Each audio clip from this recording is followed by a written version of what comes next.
جی ناظرین، welcome back.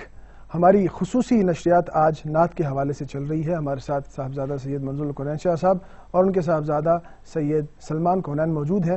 ناظرین، گفتگو ہم نعت پہ کر رہے ہیں اور خصوصاً آج ہم نے یہ سیگمنٹ اس لیے رکھا ہے کہ کیونکہ جس ہستی کا نام، شخصیت کا نام سید منظور الکونین ہے، وہ یوں ہی نہیں کہ دو چار نعتیں یاد کر کے اور پڑھ کے انہوں نے اپنا نام بنا لیا۔ یہ ایک پوری تاریخ ہے ان کی، اور ایک لمبے عرصے سے آپ نے نعت کے لیے بہت محنت کی ہے۔ اور جیسے کہ ایک آج کل عام رواج چل گیا ہے کہ کوئی بھی نعت ٹی وی پہ سن لے، کسی سے سن کے تو وہی پڑھنا شروع کر دے اور محفل میں آ جاتے ہیں، لیکن انہوں نے جو نعت کا اسلوب دیا ہے وہ یقیناً اس کے لیے بہت زیادہ محنت درکار ہے، اور ہمیں چاہیے بھی محنت کرنی، کیونکہ ہم کسی عام انسان کا یا کسی عام شخص کا قصیدہ نہیں گا رہے ہیں، ہم اس ہستی کا قصیدہ گا رہے ہیں، اس ہستی کے لیے نعت پڑھ رہے ہیں کہ جس کے لیے یہ کائنات بنائی گئی۔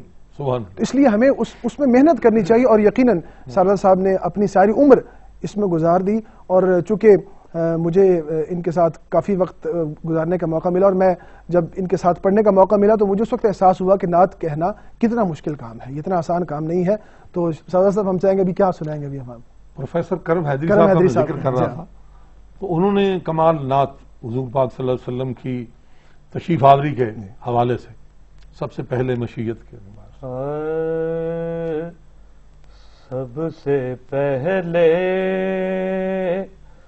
مشیت کے انوار سے نقش روئے محمد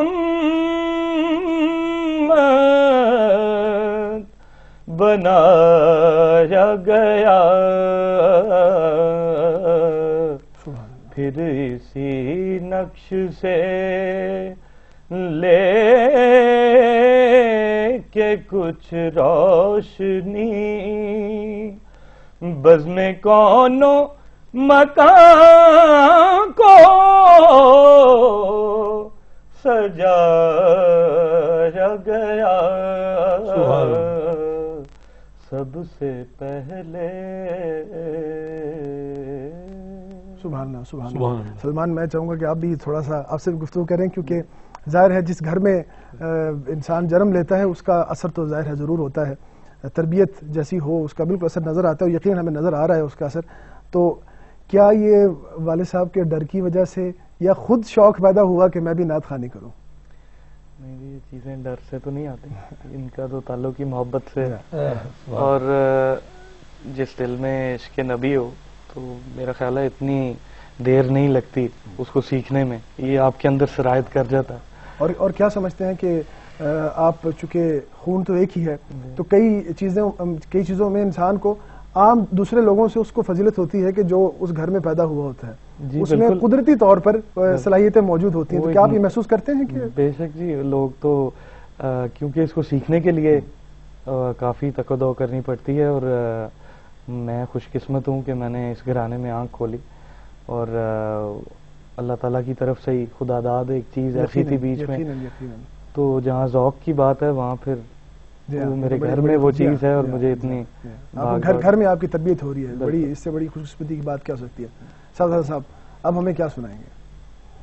کراچی کے ایک بہت ہی صوفی منش، بہت صاحب تھے اپنے زمانے میں، بڑا پینٹ کوٹ اور ہیٹ پہنتے تھے، اچھا، لیکن جب حضور کے عشق کا جلوہ دکھائی دیا ہے تو پھر اپنی حیت ہی انہوں نے تبدیل کر۔ ان کا نام ہے حنیف اسدی۔ اچھا، وہ کمال کی نعت کہتے ہیں، اور آپ کو اگر یاد ہو تو مولانا کوثر نیازی کے زمانے میں ایک مشاعرہ نعتیہ ہوا جس میں انہوں نے یہ نعت پڑھی: کوئی ان کے بعد نبی ہوا نہیں، ان کے بعد کوئی نہیں، کہ خدا نے خود بھی تو کہہ دیا نہیں ان کے بعد کوئی نہیں۔ تو اس نعت پر انہیں فوراً حج پر بھیج دیا گیا۔ سبحان اللہ۔ کوئی ان کے بعد نبی ہوا، کوئی ان کے بعد نبی ہوا نہیں، ان کے بعد کوئی نہیں، خدا نے خود بھی تو کہہ دیا نہیں ان کے بعد کوئی نہیں، کوئی ان کے بعد نبی ہوا۔ سبحان اللہ سبحان اللہ۔ جیسا کہ ہم انعامات کی بات کر رہے تھے، کعب ابن زہیر کو چادر عطا کی، تو آج کل کے دور میں انعامات دیکھیں تو حضور نے اپنے در کی حاضری کے لیے بلا لیا اس شعر پہ، اس نعت کہنے پہ۔ اس سے زیادہ اور کیا سعادت ہو سکتی ہے۔ اب میں ان 2-3 نعتوں کا میں تذکر کروں گا۔ سر صاحب یہ جتنی بھی ہم نعتیں سن رہے ہیں ابھی، یہ سب آپ کی اپنی کمپوزیشن؟ یہ میری اپنی کمپوزیشن ہے، یہ میری خود دھنیں بنائی ہوئی ہیں، اور میں نے بڑی محنت سے ان نعتوں کو اکٹھا کیا، لوگوں سے ملا ہوں، ان سے سنا ہے، ان کا کلام سنا ہے، دیکھا ہے، پرکھا ہے، اور میں اپنا معیار علیحدہ رکھتا ہوں حضور پاک صلی اللہ علیہ وسلم۔ جو آپ نے بات کہی کہ جو شافع روز جزا ہو، جو وجہ تخلیق کائنات ہو، وہ غزل کا وہ مجازی نہیں ہے محبوب، وہ رب کا محبوب ہے، وہ محبوبوں کا محبوب۔ بے شک اس کے لیے جب آپ بات کریں اور نعت پڑھیں، کوشش کریں، تو پھر ڈھونڈ کے لائیں وہ لفظ جو کسی نے نہ کہے۔ سبحان اللہ۔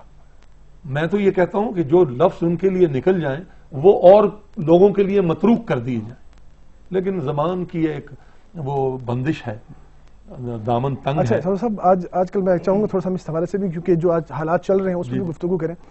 جیسا کہ ایک دور وہ تھا، اور یقیناً آپ نے بھی اسی کو معیار بنایا ہوگا کہ پہلے کلام کی تلاش کرنا، ایک معیاری کلام لے کے اور اس پہ پھر اس کی جو کمپوزیشن کرنی۔ اچھا نجم، میں آپ کی بات بڑی ہو، اللہ تعالیٰ آپ کو سلامت رکھے، بات یہ نہیں ہے جی، اب بھی لوگ نعت پڑھ رہے ہیں، بات یہ ہے کہ ہمارے زمانے میں نعت دین اور مذہب کا حصہ سمجھ کے پڑھی جاتی تھی، جی کہ یہ دینی بات ہے، یہ رسول کی بات ہے، یہ خدا کی بات ہے، تو اس میں ادب ملحوظ خاطر ہو۔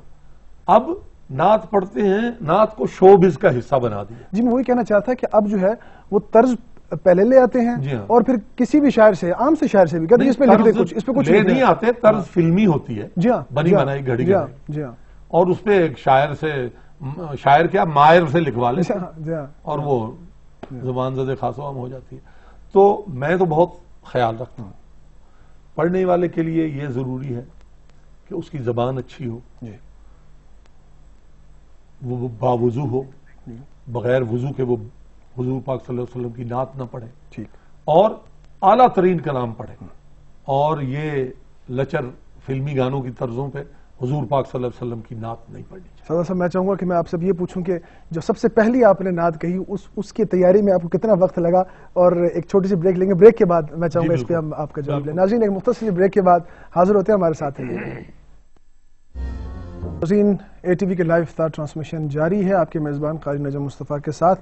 جیسا کہ آپ کو معلوم ہے آج اسپیشل ہماری ٹرانسمیشن نعت کے حوالے سے چل رہی ہے۔ ہمارے ساتھ موجود ہیں صاحبزادہ سید منظور الکونین شاہ صاحب اور ان کے بیٹے سید سلمان کونین۔ سادہ صاحب جیسے کہ بریک سے پہلے میں نے کہا کہ سب سے پہلی نعت جو آپ نے خود کمپوز کی، کتنا وقت درکار ہوا اس میں؟ سب سے پہلی نعت میں نے بچوں کے پروگرام میں پڑھی، اور وہ مستر اکبر آبادی صاحب جو ہمارے بھائی جان تھے، جو بچوں کو اکٹھا کر کے چلاتے تھے اور پروگرام چلاتے تھے، تو وہ شاعر بڑے اچھے ہیں دونوں بھائی، ظفر اکبر آبادی، مستر اکبر آبادی، ان کی نعت تھی، تو وہ جیسے پڑھتے تھے میں نے اسی طرح پڑھی، لیکن جب میں نے پڑھی تو انہوں نے مجھے بڑی داد دی، تو سن لیجئے اس کے۔ زباں پہ جب بھی محمد کا نام آتا ہے، بسد نیاز بسد احترام آتا ہے، خدا کے بعد خدائی میں ہو تم ہی برتر، خدا کے بعد تمہارا ہی نام